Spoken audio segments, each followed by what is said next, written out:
bandiraɓe min calmini mon mone mon kala inde mun e yettode mun no gonɗon ene gonirɗon ko yettude Allah en gartiɗo e émission Sénégal men taw koye sen men Winndere-tv eɗen kuccodiri ɗo henna e Kellel Ndiaye kañum woni présidente mouvement président yeeƴo Fouta ko ardi foof ko welema mawɗo min dokkuɗa min temps min joddo e ma ɗo henna e oɗo saaha ni no leydi ndi wayi jiiɓade ni ene wayi sattude ni e dokka min temps min beltanimama min bismimama e Winndere-tv min bismimama e émission Sénégal men ko ardi fof Kellel calmina bandiraɓe e on saaha puɗɗen nadde e namde ɗe. eyyi assalamu aleykum bandiraɓe Oumar Dol Koumi a salminama a juurama a weltanama a ñaganama Allah moƴƴere jaam ekkitalema mi salmini bandiraɓe foof wonɓe ɗo e wonɓe caggal leydi diaspora o mi salmini kadi tengti e mouvement président yeeƴo Fouta mi salmini Winndere-tv on calminama on beltanama. caggal nde calminɗa bandiraɓe min dañi welema mawɗo e jottodade ma ɗo henna ko ardi fof Kellel Ndiaye mbiɗa jiɗi duttoɗa min caggal seeɗa e gurdam mouvement président yeeƴo Fouta saabu ari saaha nde mouvement o waɗi déclenché aduna Allah o pop nani dille mum yi golle mum partout kono elle waɗi saaha kono waɓe stand by seeɗa kono tellinɓe juuɗe moɗon walla wonko pewjoton sa retourne min e oɗo saaha ɗeɗo hitande e dille moon eɗe gusti holko woni dalil o? eyyi Oumar Dol Koumi a weltanama kadi oɗon question mboɗo softa e posé demo par ce que ko question mo ganduɗa waɗi tour du monde haalama ko heewi mouvement président yeeƴo Fouta natti wade no wano walla ummima e jaɓɓal mum walla rôle mo jouwanno o natti ala ko hande o ɓuuri wawde joude rôle mo jouwanno o ko hande kadi o ɓuuri wawde darade ɗo darinoɗo sa yi min mbaɗani stand by ni hedde to noon ko so tawi wonko namdotonɗa woodi ko diguiɗa a daroto ƴeewa fawa koyngal ma mbiya ha ko diguiɗa ko ƴeewa no boyi walla holto yarata président waɗino tourné en 2021 mois de juin 2021 tourné région de Matam nde o ari ha toon min kollitimo caɗele Fouta ɗe min kollitimo kala ko manqueno e Fouta e on saaha o waɗi pose uji pierre o waɗi pose pierre laawol Dande Maayo en jaadi toon minima o waɗi pose uji pierre hôpital Wourossogui o waɗi pose pierre hôpital Wourossogui e aéroport o haali haala université ɗum ɗon foof koye même période o ko 2021 juin 2021 min mbimo noon e on saaha ɓaadi ko wonno koye namdede woodi ɗo jofni min wondema wat o posi pierre uji ɗi minenne min ndendini tekke amen min mbaɗe mbuus min pada hamin jiiya holto ɗum humti 2021 gonɗen koye 2023 gonga pose uji pierre ɗi nan ɗon won travaux ji gonaɗe dow mum kono so waɗanoma nden accéléré walla min kokkanoma date comme no région ngaji keddiɗi ɗi ni kala hen mbaɗanaɗo pose pierre heewi ko hokkede date wiye fuɗɗama date temps ko date temps gasata watte inauguré malheureusement ɗum ɗon waɗa e pose uji pierre Fouta ɗi o waɗani kadi minenne min namdakimo e on saaha donc noon min mbawata tan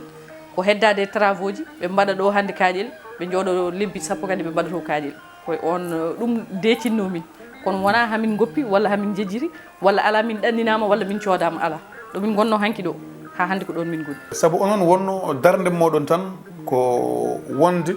on jii nokkuji ɗi pop wonko waɗa hen ha heddi diwan mo noon so mi donmo kalanmi ko Fouta e mbadi kuptidinɗi hakkilla faute beele ko président en personne kañum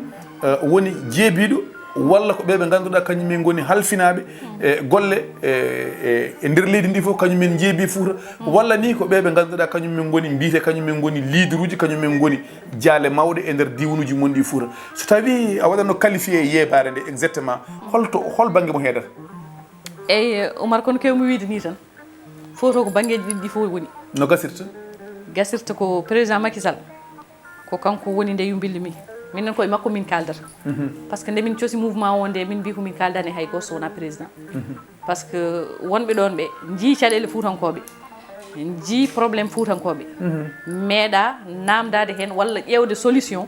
holno deglirta probléme Foutankoɓe te pourtant eɓe gandi ko wuurete ton ko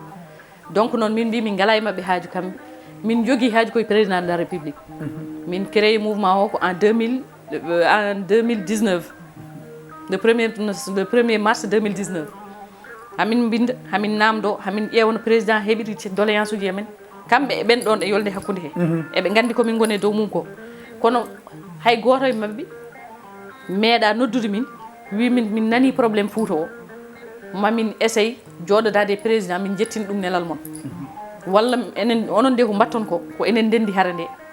mamin ballodire mon ha Fouta heɓe gueɗal mum donc ɓeɗon so tawi holko min nelata walla holko min jiiɗi haalde min joñatɓe min kalda e mo ganduɗa ko on jogui solution o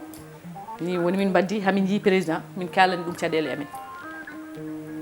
e on saaha kamɓe wone mabɓe peut être ɓe ɗum welani wone mabɓe ɓe ɗum ɗon waɗi déstabilisé mais minen ɗum ɗon haaju amen haala hen haaju amen woni koye Fouta o ummini min e nder on saaha président so tawi ko kamɓe nelno e Foutankoɓe yooɓe liggono Foutankoɓe so tawi yimɓe nani mi wima foforuji ɗi ko banggueji ɗiɗi foof président yiiɓe ligganaki Foutankoɓe gaare mum mbi minen de min jiyani haydara Fouta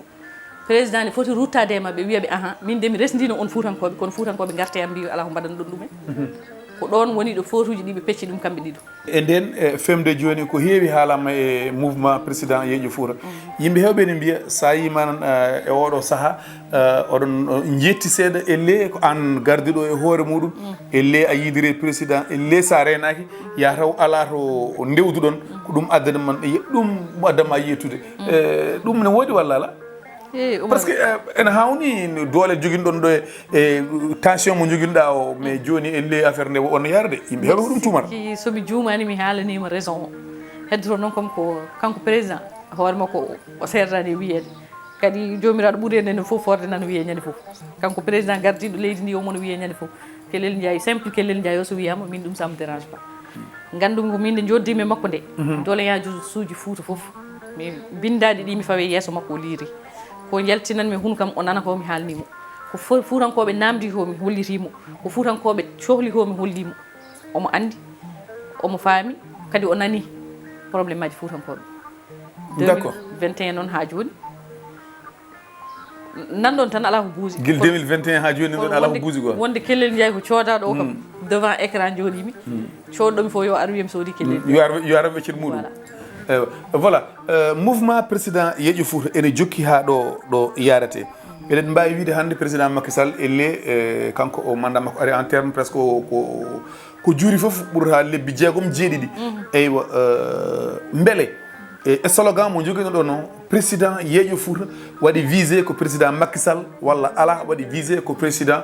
mo ganduɗa kala mo Allah wawi fawde ɗo henna e nder leydi ndi ewa soko tawi Allah waɗi président goɗɗo kadi manan ari oɗon jokki président yeeƴo Fouta walla ɗum noon wayat très bien ça c'est une bonne question kadi mo ganduɗa mboɗo yiɗi posé demo par ce que yimɓe hewɓe ɗum ne ɗeeɓi humpude ɗumen walla ne ɗeeɓi majjude e nder koye mumen wonde ko président Macky Sall tan min kaldanno ala minen nde min créé mouvement o nde min mbi ko président yeccir Fouta min mbiyani président Macky Sall tan yeccir Fouta walla président Samba Diallo walla président Oumar Dore Koumi tan yeccir Fouta min mbi ko président yeeƴo Fouta donc ɗum kala président garɗo hawre e mouvement o yaadan e nde ɗon inde mbawɗo wondi foof won juumoɓe ni hen sahaji mbiya mouvement Kelle ndiaye o mouvement Macky yeeƴo Fouta ala meeɗa wiyede Macky yeeƴo Fouta wiya ko président mbawɗo arde e nder Sénégal foof yo wattu hakkille mum Foutankoɓe yo ittan Foutankoɓe gueɗal mumen ngal ha timma no yimɓeɓe fof guittirante gueɗal ni désormais Fouta hankkadi koye Sénégal jeeya hayso Fouta joñanoma hayso Fouta waɗanoma banggue hayso Fouta yejjitanoma Fouta arte nder région ngaji keddiɗi ɗi kala joɗotoɗo ɗo yataw ne ittan Fouta gueɗal mum ha timma